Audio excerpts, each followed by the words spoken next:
안녕하십니까. 언제나 건강과 삶에 재미있고 유익한 정보를 제공하는 김태균 교수TV 건강지킴이 박신혜입니다. 오늘은 무릎 관절의 반만 바꾼다는 뜻의 반치환술에 대해서 자세하게 알아보는 시간 마련하였는데요. TK정형외과 김태균 교수님 모시고 강의 듣도록 하겠습니다. 안녕하세요, 교수님. 네, 안녕하세요. 김태균입니다. 교수님, 반치환술이 무슨 뜻인가요? 반만 치환한다는 뜻인 것 같긴 한데요. 네, 맞습니다. 무릎의 반만 바꾸는 수술입니다. 무슨 뜻이냐 하면요, 무릎 관절은 크게 세 구획으로 나눌 수 있습니다. 허벅지뼈와 종아리뼈가 만나는 관절인 경골 대퇴 관절은 십자인대가 있는 부분을 중심으로 해서 안쪽 부분, 바깥쪽 부분 이렇게 둘로 나누고요. 슬개골과 대퇴골이 만나는 슬개 대퇴 구획으로 나눕니다. 이 세 곳에 모두 문제가 있으면 관절면 전체를 바꾸는 것이 슬관절 전치환술이고요. 부분만 바꾸는 수술을 부분치환술이라고 합니다.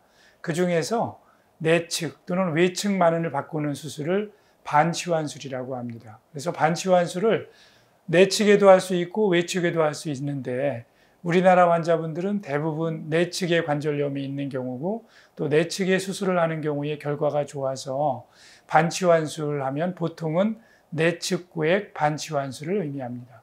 네, 교수님 그러면요. 반치환술은 우리가 잘 알고 있는 전치환술과 비교해서 어떤 장점들이 있나요?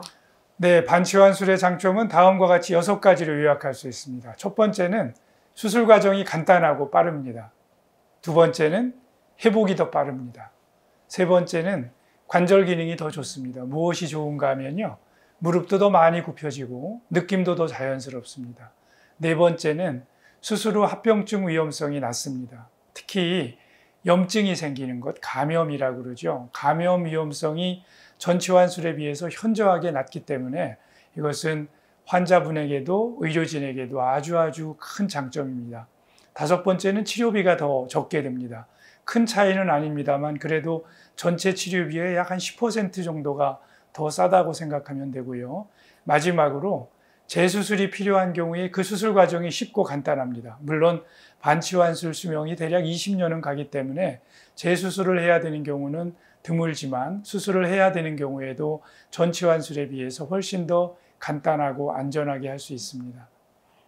네, 알겠습니다. 그러면 이렇게 장점이 많은 수술이 반치환술이면 전치환술 대신에 모든 사람에게 반치환술을 해드리면 되지 않을까요?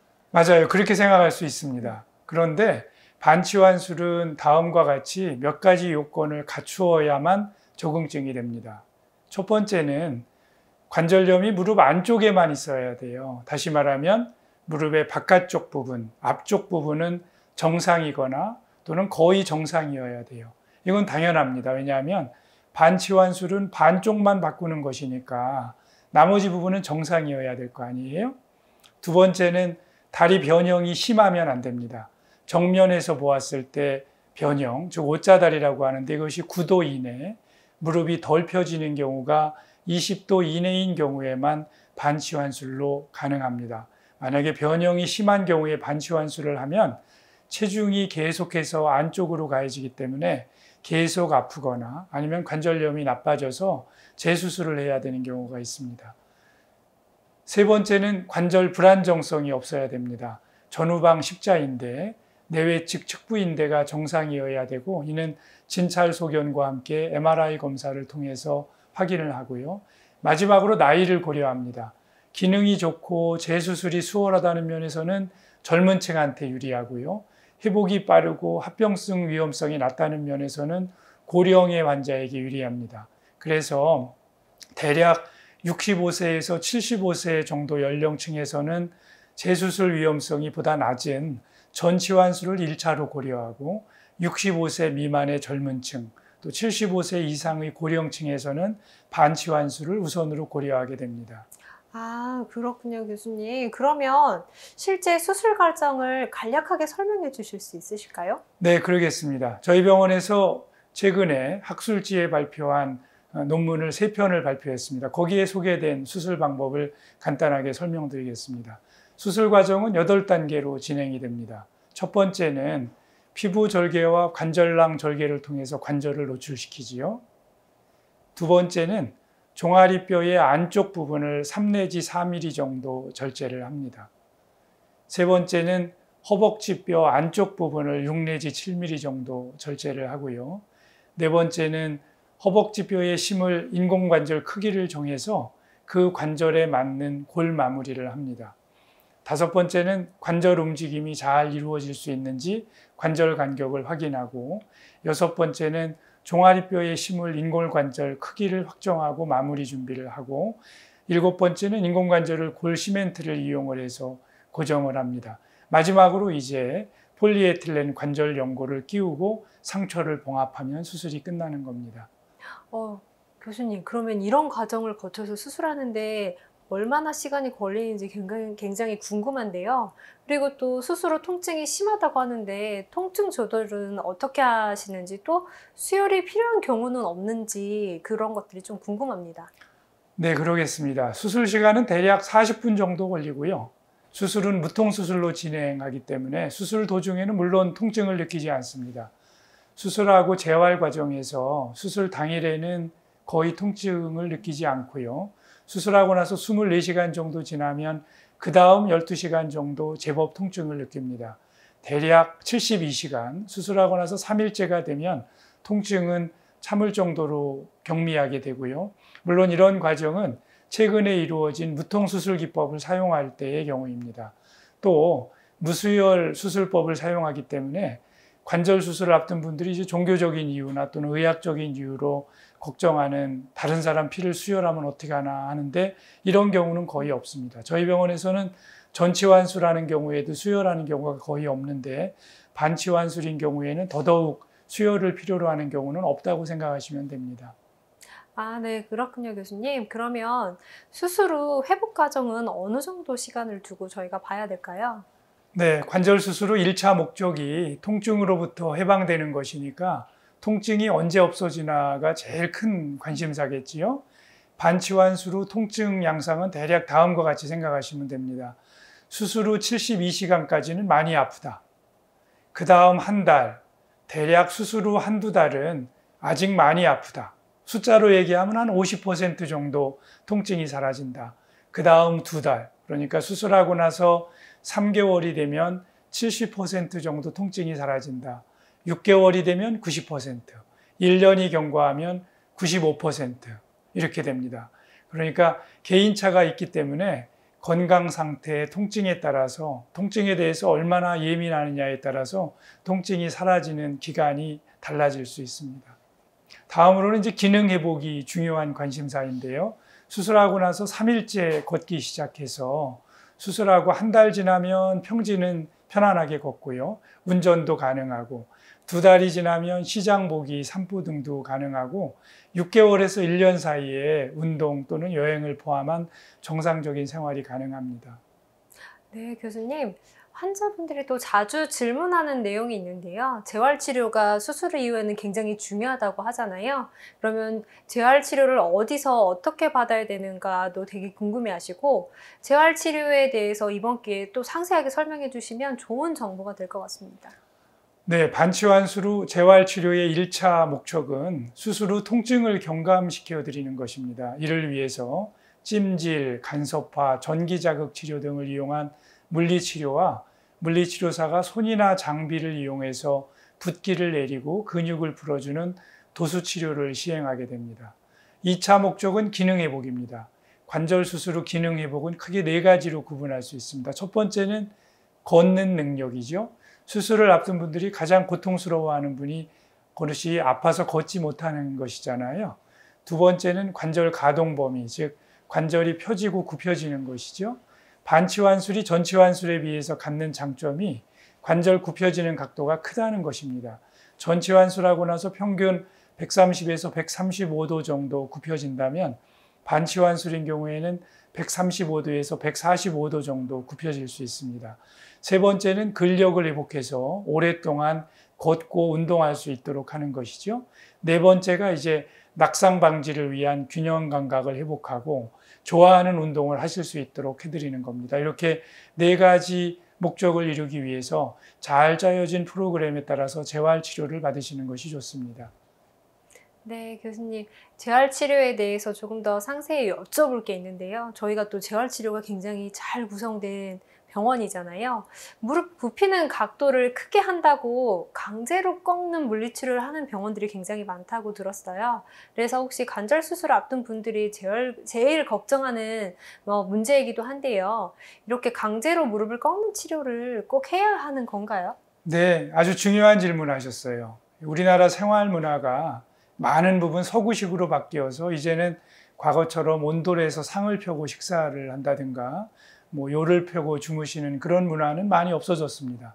그러나 아직도 식당에 가면 바닥에 앉아서 식사를 해야 되는 곳도 있고 또 바닥 생활을 해야 되는 경우도 있거든요. 운동이나 수행을 위해서 요가를 하는 분들도 있고, 그래서 수술하고 나서 무릎이 얼마나 굽혀지는가에 대해서 굉장히 궁금해하는 분들이 많습니다. 또 무릎 굽혀지는 각도를 크게 하려고 수술하고 나서 재활 과정에서 물리치료사가 무릎 통증을 견디게 하면서 강제로 무릎을 꺾어주는 물리치료를 하는 경우가 많고, 실제로 이제 수술을 앞둔 분들 사이에서는 수술보다도 이 무릎 꺾는 치료가 너무 괴로워서 난 수술 안 하겠다, 이런 분들이 많습니다. 또 다른 방법으로는 어느 병원에서는 두 번째 무릎 수술할 때 이제 먼저 수술한 무릎을 마취하에서 최대한 꺾어주는 조작을 하기도 합니다. 그런데 이렇게 강제로 무릎을 꺾어주는 물리치료나 두 번째 수술할 때 마취해서 무릎을 꺾는 것은 필요 없을 뿐만 아니라 오히려 위험할 수 있습니다. 이에 대해서 저희가 연구를 시행한 적이 있습니다. 양쪽 무릎을 수술하는 환자한테서 한쪽 무릎은 수술하고 나서 매일 물리치료실에 가서 물리치료사가 수동적으로 무릎을 굽히는, 꺾어주는 물리치료를 했고, 다른 한쪽은 본인 스스로 하는 운동만을 했습니다. 그리고 나서 이제 비교를 해봤더니 물리치료사가 수동적으로 물리치료를 한 무릎에 비해서 오히려 환자들은 고통을 많이 겪었고 선호도가 떨어졌고 무릎 굽혀지는 각도는 차이가 없었습니다. 그래서 이 연구 결과 이후에는 저희 병원에서는 관절 가동 범위를 윗기한 재활 치료에서 통증을 동반하는 물리치료사에 의한 강제 치료는 하지 않고 CPM이라는 기계를 이용해서 재활운동, 그리고 붓기 치료를 겸한 도수치료, 또 본인 스스로 편안하게 할 수 있는 운동치료를 통해서 관절 가동 범위를 얻는 재활치료를 운영하고 있습니다. 또 두 무릎 수술하는 경우 이제 두 번째 무릎 수술을 위해서 마취했을 때 먼저 수술한 무릎을 최대한 굽혀서 무릎 굴곡 각도를 증가시키는 치료를 하는 병원이 있습니다. 실제로 어떤 환자분들은 저한테 교수님 이번 두 번째 수술할 때 먼저 무릎 꺾어주면 안 돼요? 이렇게 묻는 분들이 계시거든요. 근데 이것은 득보다는 해가 더 많을 수 있는 위험한 방법입니다.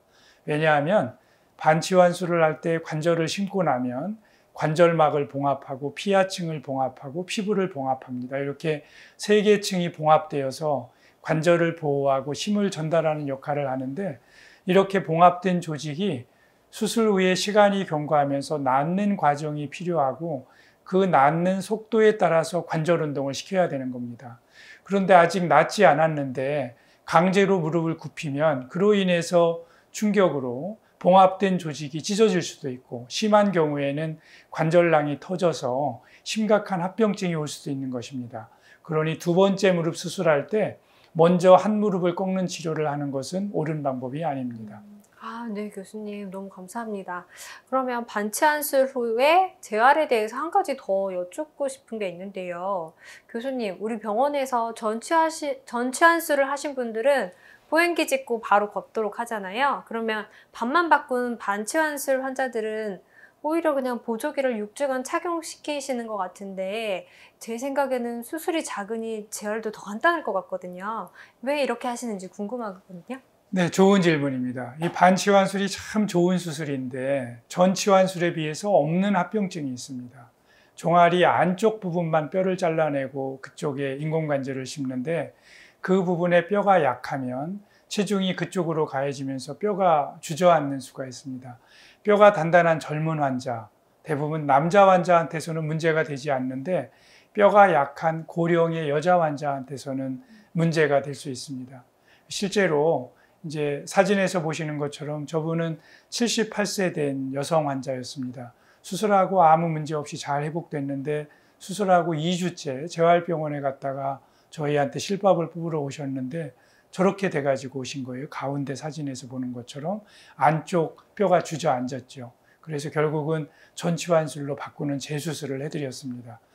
그래서 이런 문제를 피하기 위해서 수술하고 나서 체중 부하로 인해서 뼈가 이렇게 좀 단단해지는 시기가 필요한데 이게 대략 6주 정도 걸립니다. 그래서 수술하고 6주 동안에는 체중 부하를 제한하고 관절을 보호하는 보조기를 착용하게 하는 것입니다. 어떻게 생각하면 되냐면요. 치과 치료에서 보철을 하면 바로 씹을 수 있잖아요. 그런데 자기 이를 살리는 신경 치료를 하면 치료 기간이 좀 더 길고 이렇게 조심해야 되는 시기가 좀 더 길다 이렇게 생각하시면 됩니다. 네, 알겠습니다. 그러면은 또 관련된 질문인데요. 반치환술 장점으로 회복이 더 빠르다고 하셨는데 그러면 직장 복귀는 수술을 언제쯤 할 수 있을까요? 이거 아주 중요한 사안입니다. 제 외래에 오셨던 분 중에 식당을 하는 60대 초반 분이었어요. 그래서 옷자다리도 있고 그래서 휜다리 교정술로 치료할 수도 있고 반치환술도 할 수 있는데 이분은 식당으로 내가 무슨 일이 있어도 2달 이상은 못 쉰다는 거예요. 그래서 휜다리 교정술을 하면 3개월은 쉬어야 되고 1년 지나서 또 빠져야 되기 때문에 이분은 반치환술로 치료를 해드렸습니다. 이 반치환술의 중요한 장점이 회복이 빠르고 본래 하던 일로의 복귀가 훨씬 더 빠른 거리예요. 사무직인 경우에는 대개 2달, 노동직인 경우에도 3개월 정도 잡으시면 됩니다. 네, 교수님. 오늘 많은 시청자 여러분께서 궁금해하시는 반치환술에 대해서 상세히 설명해 주셨는데요. 끝으로 시청자분들께 마무리 말씀 부탁드리겠습니다. 사실 반치환술은 현대 인공관절이 시작된 게 1970년대 중반이었거든요. 그때 같이 개발되었는데 정확한 적응증이 알려져 있지 않았고 좋은 관절이 개발되어 있지 않았으면서 수술을 어떻게 해야 되는지 잘 몰라서 결과가 좋지 않았습니다. 그러다가 근래에 와서 언제 수술해야 되는지 또 좋은 관절이 개발됐고 수술하는 기술이 발전이 돼서 좋은 결과를 낳고 있습니다. 본래 관절 구조와 기능을 살리고 회복이 빠르고 합병증 위험성이 낮고 재수술이 간단한 장점으로 젊은 연령층에서나 오히려 초고령층에서 좋은 치료법으로 사용될 수 있는 방법입니다. 적응증을 갖춘 환자한테서 좋은 관절을 선택하고 정확하게 수술하고 맞춤형 재활치료를 시행한다면 전치환술에 비해서 기능 회복 또 환자 만족도 면에서 장점이 있는 좋은 치료법입니다. 모쪼록 오늘 방송이 환자 및 가족 또 의료진 여러분에게도 유익한 정보가 되었기를 바랍니다. 고맙습니다. 감사합니다, 교수님. 오늘은 반치환술에 대해서 알아보았습니다. 모두 다 반치환술을 할 수 있는 건 아니라고 하니까요. 진료 보실 때 상세하게 상담하시면 좋겠다는 생각이 듭니다. 이상으로 김태균 큐스TV였습니다. 감사합니다.